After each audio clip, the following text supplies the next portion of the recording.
Welcome everybody, I'm your host, Bryan, the Hype, Ballard, and I'm back with another Battle of the Belts. Volume 4 this time, with AEW. That's right, it's here on Tap Out Talk. We're going to get all the results and the thoughts. So, we've got 3 championship matches to go over. The Battle of the Belts 4 occurred on October 7th of 2022, right before Full Gear. We have it was located in the Entertainment and Sports Arena in Washington, D.C. Our commentators for the night are going to be Excalibur, Chris Jericho, Jim Ross, and Tony Schiavone.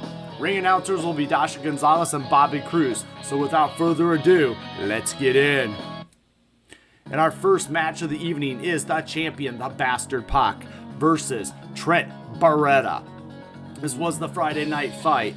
Beretta enters with a record of 16-9-1, and we get Bryce Remberg as a referee for the evening. Let's go back a little bit and talk about why this matchup was to be. On the September 21st, 2022 episode of Dynamite, Pac successfully defended the All-Atlantic Championship against Orange Cassidy after hitting Cassidy with the Timekeeper's hammer. And then on the September 30th episode of Rampage, with Cassidy absent due to being hurt, Trent Beretta, one of Cassidy's closest allies and best friends, promised to hurt Pac in return, setting up the All-Atlantic Championship match between Pac and Beretta at Battle of the Belts. We get the matchup starting out. They're in the ring. They're trading shots to the start. Trent gets the better of Pac on this roundup. He comes off the ropes into a high punch, back into a strike. Trading we go, back and forth, faster, and it just goes going. Trent wins again. Comes off the ropes into a pump kick. Pac off the ropes with a big boot. And before getting sent to the floor, Trent dives in to Pac. Trent follows Pac around the ring, and we're getting a little bit crazy, and picks him up and goes for a chop and rolls in and out of the ring with an absolute body slams Pac on the floor. Trent rolls Pac into the ring and follows him right in. He lays in some punches, he beats down Pac against the ropes, and the referee calls for the break. 1, 2, 3, 4, and after which Trent hits the basement drop kick, sends Pac to the outside, back into the ring, and Pac escapes outside again. Trent nails him and rolls him with a right back in, and Pac is right back out and into a spear. Trent rolls Pac and hits a charging knee to the head for a 1 and a 2. Pac again escapes to the outside and super kicks Trent. When he rolls out, Pac clears the Timekeeper's table this time, and he sets it up right next to the entrance ramp. That's going to come into play later, you can just tell it. And it turns right around for a boot to the face for his trouble. Trent sets Pac up on the table and goes up onto the ramp. He charges, but Pac rolls off the table. Drop kick through the ropes to Pac, and Trent rolls the champ in and goes up top, and Pac goes up and grabs his legs, and Pac knocks down, but he goes right back up, and he gets a big avalanche brainbuster as we go to a picture-in-picture break. A lot of back and forth action in this one. This one had a lot of inner ring, out of the ring, into the ring, out of the ring, kind of just all over the place, and they were just really kind of building and setting up to the big finish here. So, back in at the action. In the ring, he ducks a punch and he nails a German suplex and then half Nelson suplex. Trent dives in on Pac, hitting a massive tornado DDT for a 1 and a 2. Pac escapes to the outside, but gets a drag back in before taking over with punches. Trent counters with a head slam into a turnbuckle and a big lariat. And then he grabs Pac's feet, pulls him into a pile driver for another near fall. Trent looks frustrated now as Pac rolls out of the ring onto the ramp. Trent follows him, grabs the champion, and Pac picks him up in a brainbuster. Boom! Right through that table. I told you that table was coming back. Pac is now busted open as he goes up top for the Black Arrow, but Trent gets his knees up and he doesn't get the finisher on him. Trent is up and he's ready to go. He charges, but Pac nails him with a knee to block the spear. Trent with the roll up for a 1 and a 2. And then Pac goes up top and he gets shoved by Trent, ending up crotched. Trent climbs up, top rope half and half, cover for the no. Trent picks up Pac and goes for an Alabama slam, but when he does, Pac counters into the brutalizer. Trent is trapped in the middle of the ring, and he goes to manages to get his foot on the ropes. Pac goes out of the ring. He goes right for the hammer, and then the timekeeper's hammer, and Trent grabs him and suplexes him back into the ring. And while he does it, Pac hits him with the hammer for the 1, the 2, and the 3. And you're still at the 14-minute and 22-second mark. Champion All-Atlantic is Pac. Post-match, we get Orange Cassidy, who is immediately out into the ring. And at this point, he attacks Pac. Security is holding him back, and he looks like a madman ready to unleash. Tony Schiavone then is backstage after this breaks down, and he's with Jericho 2.0, and they talk about how Daniel Garcia ate a piece of humble pie on Dynamite, and it was nice to see him do such a thing, but it's time to come home. It's time to come back to the JAS, the Jericho Appreciation Society. Jericho says that he was disappointed in Garcia, and they taught him a lesson in sports entertainment.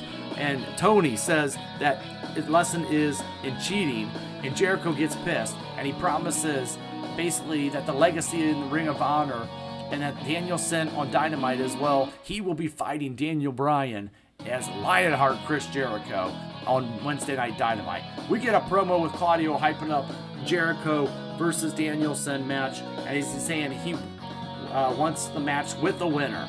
So at that point, we then get into our next championship match of the evening.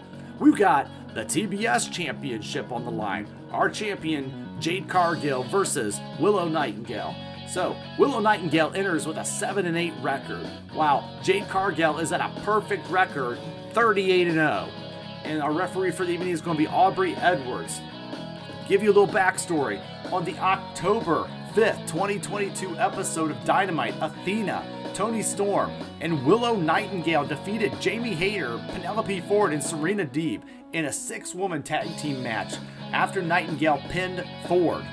Later in the night, Nightingale challenged the TBS champion Jade Cargill. Cargill confronted Nightingale, stating that she had already beaten Nightingale.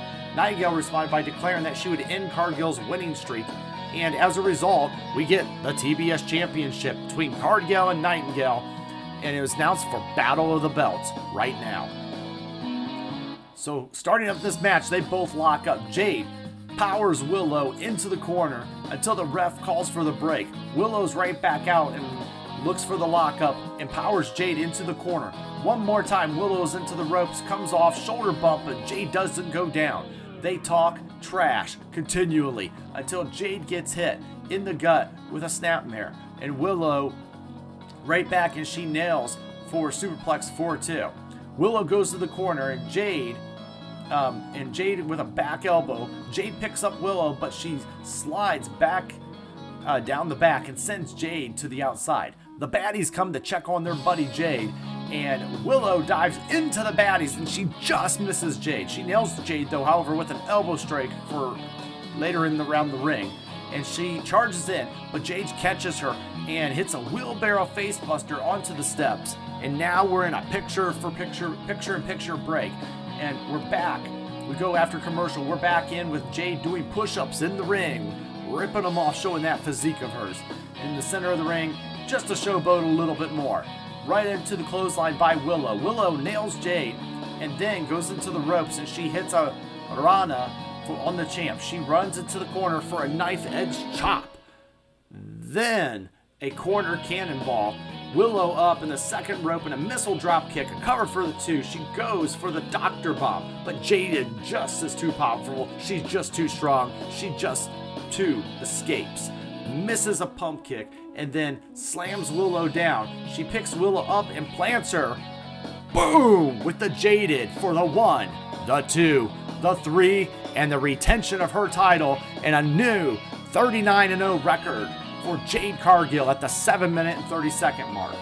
After the match, we get a surprise visit from none other than Vicky Guerrero, yelling, excuse me, right? Like she does. I can't do my best impression there. But she basically then, Nyla Rose comes out, grabs the title, and runs off with it. The baddies chase after, and Jade goes to the back.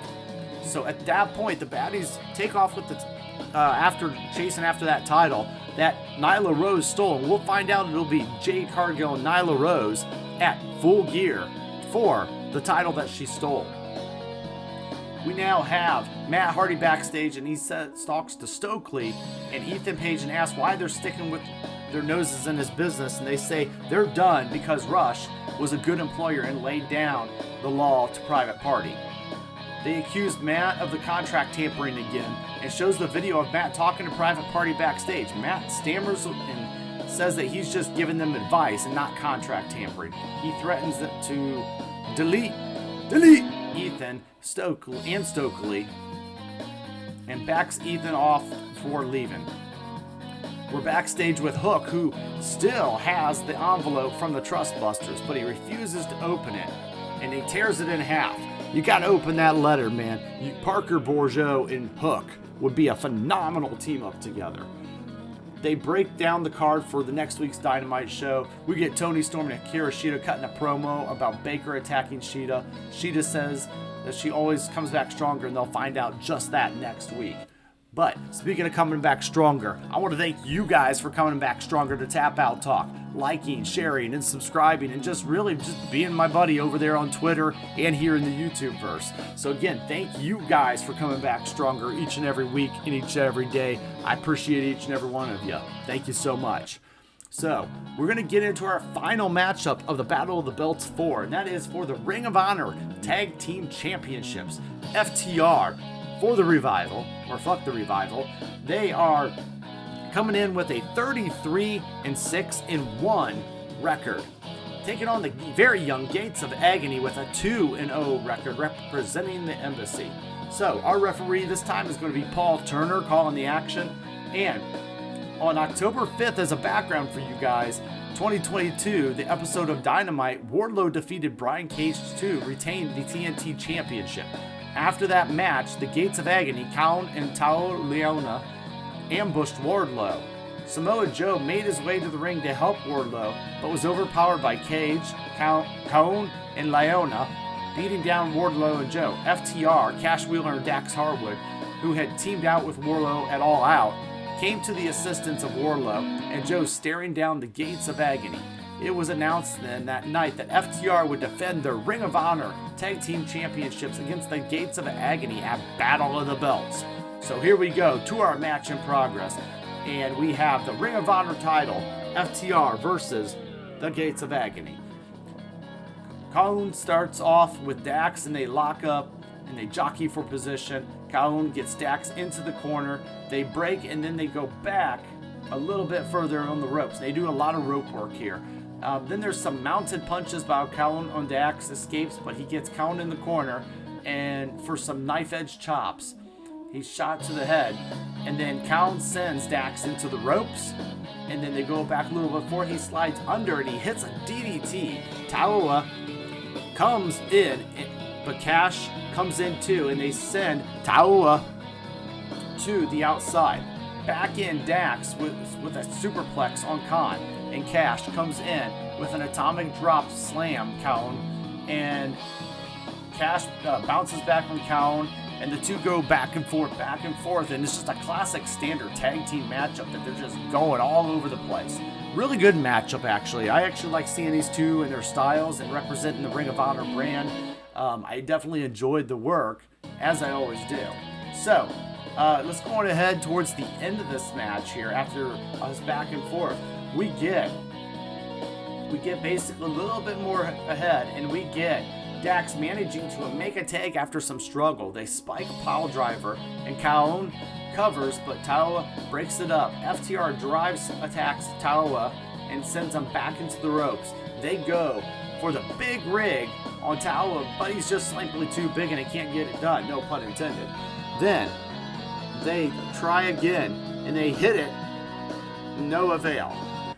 But Taua is too big, too strong, and just too much. So the ropes, and they hit it, and they do it, and they hit it. Count is down, and he gets rolled up by Dax, but Nana distracts him, and Dax nails Nana and Kaun, and next thing you know, there's a backslide by FTR on Kaun for a 1, a 2, and a 3 at the 13-minute and 25-second mark. FTR wins with a backslide. The Embassy attack. Brian Cage is coming out to help out. And after that, Brian Cage is out. They beat on the champions. Cage comes and picks up Cash to assault him, and here comes Wardlow for the save. Wardlow comes into the ring and he attacks the Embassy. And then fighting off Cage, he's countering the numbers. But he becomes too much. And here comes Joe, Samoa Joe, that's right. The Ring of Honor legend comes for the save, and the crowd is loving it. They're getting a little crazy. So at this point, we got Joe in the ring, we got FTR in the ring, and Wardlow, and they're just about to clean house, and they're going to hold all the titles from them. I got to give credit, guys. Let's talk about that last match. So, a good back and forth tag team match. So, I enjoyed seeing FTR get some time. An event like Battle of the Belts was good for them to have it all to themselves to showcase, right? So, let's go to the results for Battle of the Belts 4. Pac defeated Trent Beretta with the use of the ring bell, or the timekeeper hammer, to get hit in the head for the pinfall. So, he didn't win by hook, but he won by crook, right? So I think that's a good move for Pac to continue the story into the next pay-per-view. Now, we got Jade Cargill defeating Willow Nightingale with the Jaded. Yeah, that's about right. It's the match that needs to happen, right? She's a 39-0 TBS record winner right now with that title.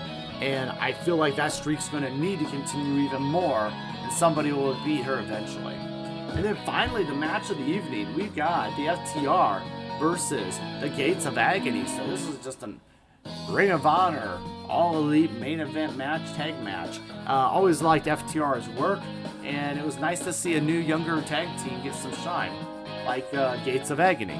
So that's everything I got for you guys. And like I say, thank you for showing up. What did you guys think of the Battle of Belts 4? Leave a comment down below, let me know. But I want you guys to say, like, share, subscribe, however you can help. I appreciate each and every one of you. It's not goodbye though, right? It's game over.